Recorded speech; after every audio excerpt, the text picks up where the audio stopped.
In this course, we're going to discuss the relationship between Van Til and idealism, particularly post-Enlightenment expressions of idealism in Kant, in Hegel, and in certain expressions of American absolute idealism. Now, critics of Van Til, at least since the 1940s, have suggested that Van Til was either unduly and inappropriately influenced by idealism, or that he was a philosophical idealist in Christian clothing, whether of a Kantian or Hegelian variety. The Du Boers in the 1950s, R.C. Sproul and John Gershner in the 1980s and 90s, Keith Matheson in this decade, John Fesco in this decade, have all made the argument that idealism of some variety, understood with a negative modern connotation, has undermined or corrupted the theology and apologetic of Cornelius Van Til. Now, for those who've been following the previous modules in this course, you already know in advance from the very first lecture that Van Til was most likely the most trenchant and penetrating critic of idealism in the 20th century. Van Til, for instance, in the opening pages of the Survey of Christian Apology, made explicit what the main issue in epistemology is. And let me tell you what that is not, what the main issue for Van Til is not. First, Van Til said that the main issue in Christian epistemology is not realism. Now, I'm going to give you a 30,000-foot definition of realism when it comes to the subject-object relation. It's not realism in the sense that the realist argues that the mind discovers objects. The mind discovers objects outside of the mind, and in that sense, then, the mind conforms to objects. The mind conforms to objects. Realists argue that the mind discovers objects and in the process of that discovery conforms to the intrinsic intelligibility of those extramental objects. Van Til says that the other approach that we do not begin with as of most basic importance, not idealism. Not idealism. According to idealism, the mind, as it relates to objects, causes the objects to conform to mind. So the idealist argues that objects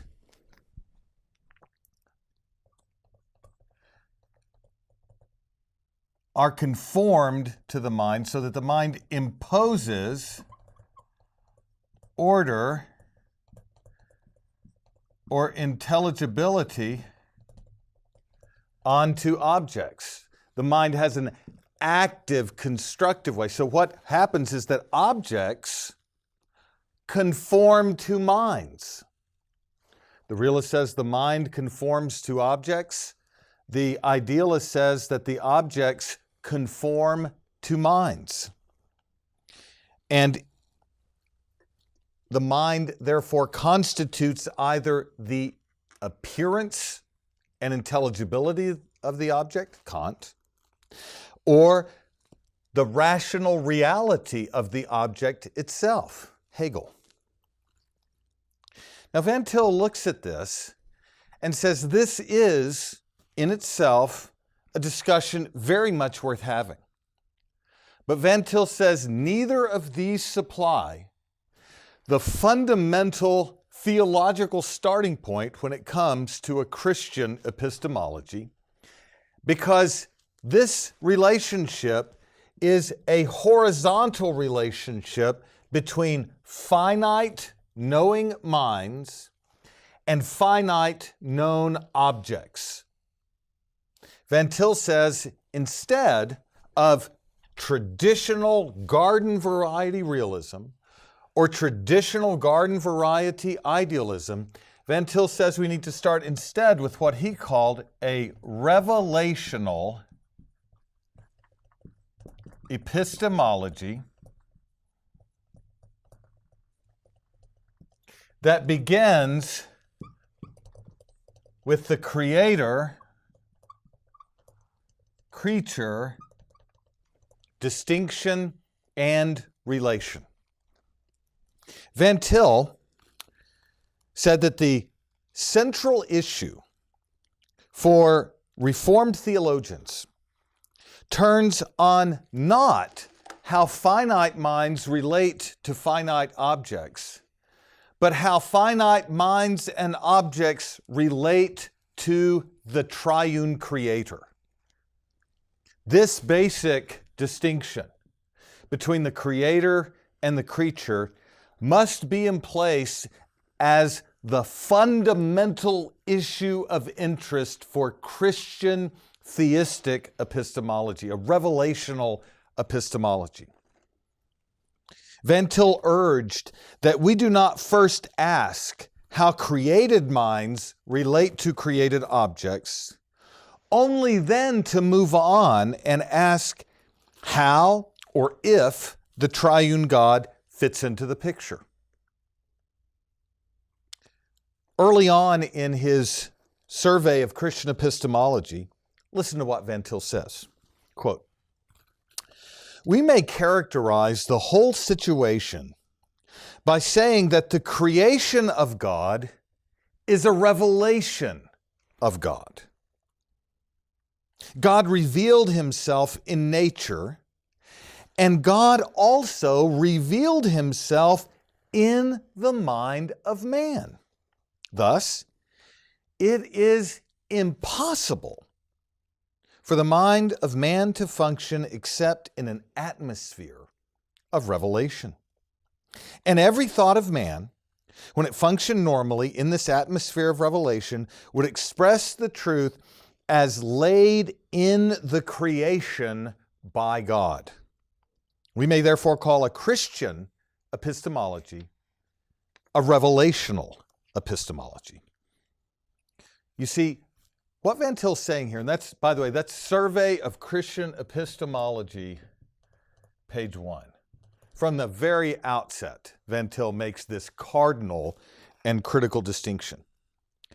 And here's what he's saying. We're going to elaborate this in much greater detail as the course develops.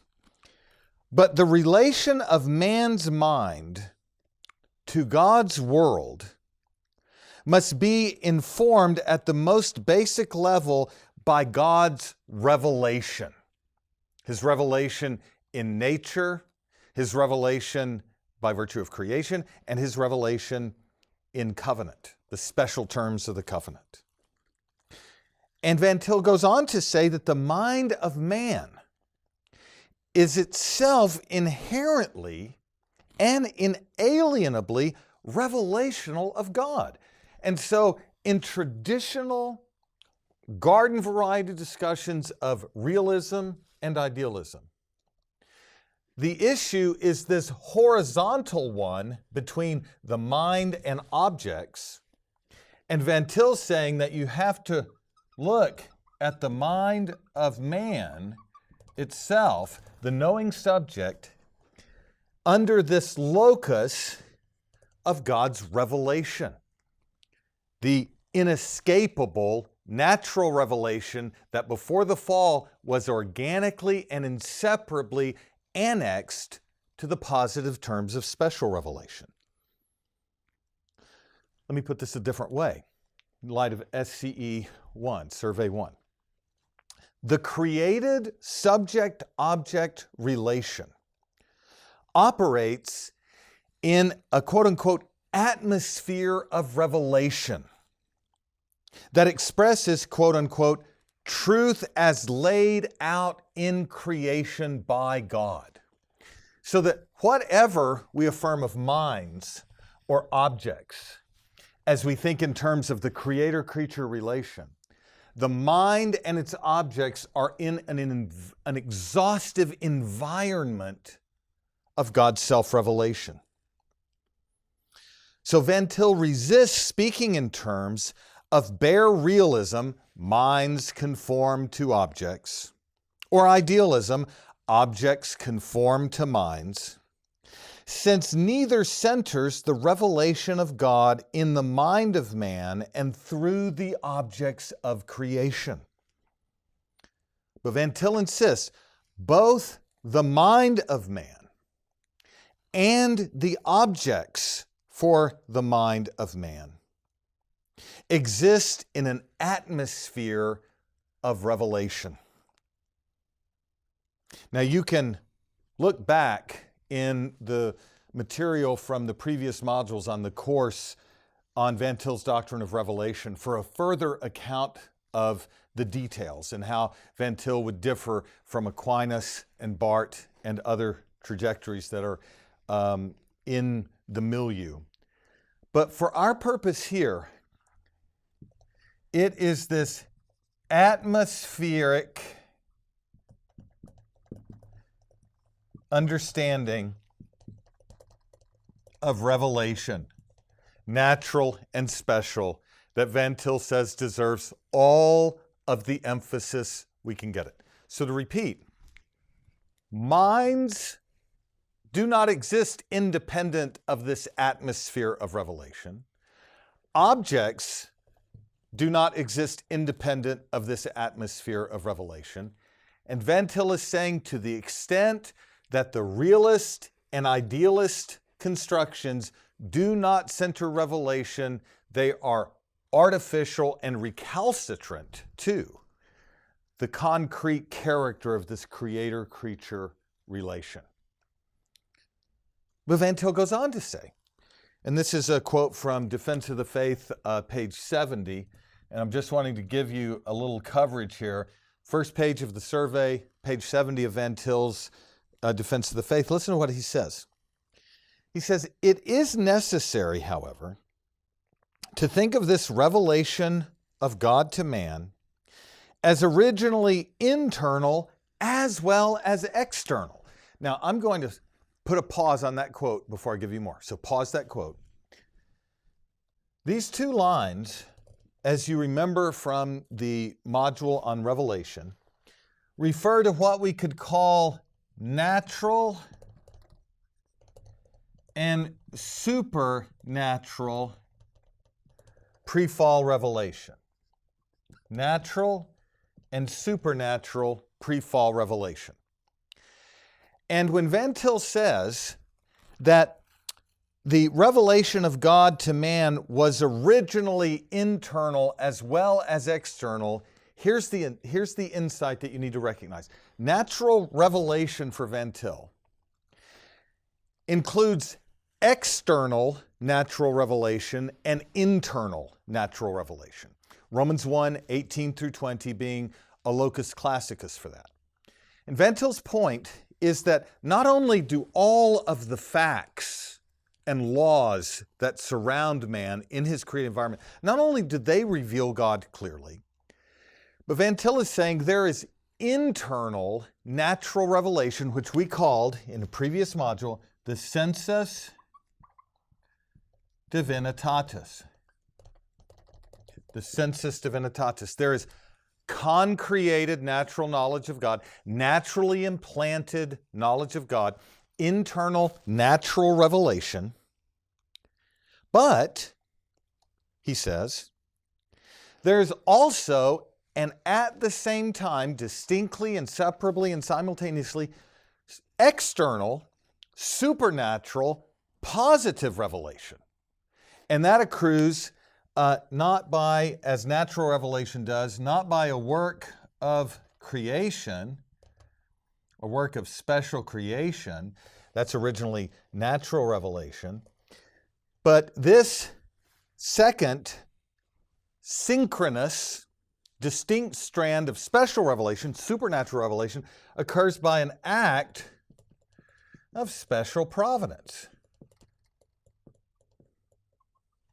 Distinct, inseparable, and simultaneous. And by that act of special providence, God revealed himself supernaturally. Now, listen to Van Til expound this. This is the rest of the quote from page 70 of Defense of the Faith. Quote, I'll begin with where we left off and then move from there. It is necessary to think of the revelation of God to man as originally internal as well as external. Now elaborating.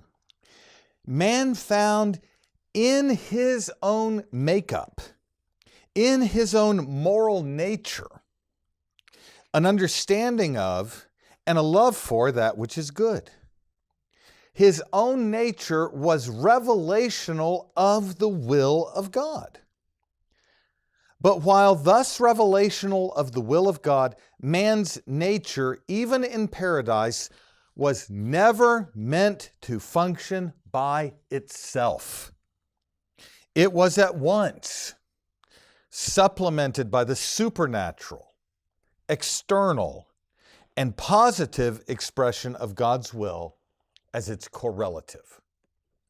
That's the end of the quote. Van Til is saying, internal and external general revelation was organically and instantly incorporated into God's positive verbal revelation in the covenant of works. Adam's nature as the image of God was revelational of the will of God, natural revelation, but that natural revelation never for a moment existed apart from supernatural, external, positive revelation, the specially revealed terms of the covenant of works. These two lines, then, represent the one grand scheme of God's revelation to man before the fall, the creator-creature relation. And what Van Til wants us to appreciate is that from the outset, we have to situate epistemology in this atmosphere of revelation and not reduce the question to how minds and objects assumed not to exist in such an atmosphere of revelation may or may not relate to one another. So let me put it a different way. From the outset, Van Til insists that we begin with the self-contained triune God and his condescension in creation and special providence to relate to an image-bearing creature created in natural religious fellowship in covenant with God himself. Van Til calls this a revelational epistemology. Now, in this module, we're going to apply this foundational insight to the subject-object relationship as understood by idealism, especially Kantian, Hegelian, and absolute idealism of an American variety. The transcendental idealism of Kant and the absolute idealism of Hegel and his offspring. And let me say this up front so this is clear. None of the idealists just listed affirm the absolute and self-contained being and knowledge of the triune God. And none of them affirm the deeper Protestant conception of Adam as the image of God in covenant with God. So neither affirm or none affirm the self-contained, self-complete being and knowledge of the triune God of Scripture, and neither affirm the deeper Protestant conception of man in natural religious fellowship with God under covenant in an atmosphere of revelation. But it's just this construction, it's this confessional Reformed Trinitarianism, this confessional Reformed federalism that Van Til leverages against all bare forms of realism and all bare forms of idealism, of a transcendental or absolute variety. So by way of overview, in this module, we will spend some sustained time defining, expounding, and critiquing the idealists that Van Til interacted with. We'll examine first Kant's transcendental idealism and explore Van Til's critique of Kant in the first main lecture in this module. Secondly, we'll examine Hegel's absolute idealism and Van Til's critique of Hegel in the second main portion of the lecture. And then we'll conclude by examining the substance of Van Til's doctoral dissertation, God and the Absolute, and his thesis that idealism reduces to pragmatism. Why? Because both the idealists of Van Til's day and the pragmatists of Van Til's day denied the self-contained and self-sufficient being and knowledge of God, and both affirmed a genuine novelty of reality for all knowing minds. Now, in back of this, these lectures have a central organizing thesis, and here it is. Van Til, as he set forth confessionally reformed Trinitarianism and federalism, the doctrines of an immutable triune creator and temporal creation, mounted the most comprehensive and devastating critique of all forms of post-Enlightenment idealism in the 20th century. Van Til was the most militant 20th century theological critic of idealism. And he says further that the internal ground of all forms of idealism resides in a doctrine of correlativity. Minds and objects for these post-Enlightenment idealists are submerged in a shared temporal horizon, thereby making the eternal and temporal mutually dependent and mutually developmental. All minds and all objects exist in this sort of relation, so that to affirm that the finite mind constitutes the intelligibility of objects, Kant, or that thought constitutes the rational reality of all objects that emerge in its developing experience, Hegel, to affirm those things is to deny the doctrines of the self-contained and self-sufficient creator and the corollary of temporal creation and the revelational epistemology that attends both. One final observation. This argument is not rooted in an inference found in only one line or one work of Van Til's corpus. Van Til programmatically enshrined a critique of idealism as destructive of Christianity in virtually all of his works. Why? Because the idealists enshrined correlativity between the absolute and the developing world of space and time. And this is the same sort of critique that Van Til applied to all forms of philosophical or theological correlativism, whether ancient, medieval, modern, or contemporary. So having defined the basic, generic differences between realism and idealism, minds conform to objects for realism, objects conform to minds for idealism, having set forth in briefest terms Van Til's Revelational Epistemology, let us now turn to examine in some detail the transcendental idealism of Kant and explore Van Til's appropriation of Kantian terminology in order to destroy the Kantian philosophical expression of idealism.